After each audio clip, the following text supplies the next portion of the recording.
Hi mga mamshi! Ang gandang buhay! So, for today's video, gagawa ko ng paksiw na dilis na binalot ko sa dahon ng Chinese cabbage. Para maiba naman. Kaya, stay lang kayo at panoorin nyo hanggang dulo kung paano ko to gawin. Ayan! Nakabili pala ako ng dilis niyan.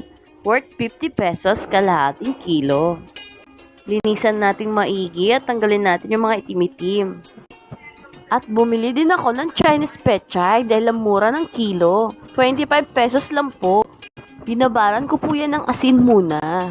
At mag-ready na tayo ng mga sangkap katulad ng sibuyas, bawang, at luya. Minsan talaga ang mahal ng mga gulay.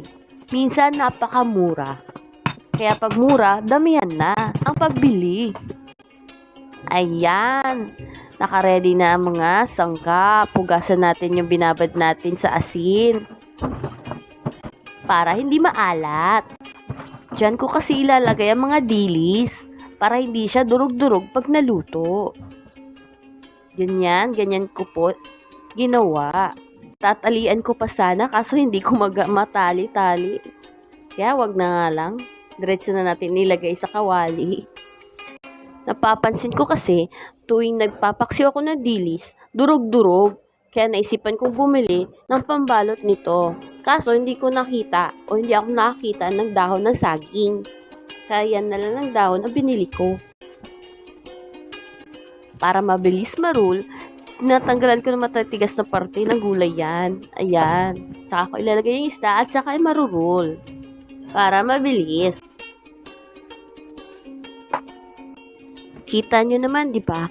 Fresh na fresh yung nabili kong dilis. Kaya kumuha din ako ng konti para may pangkilawin ako.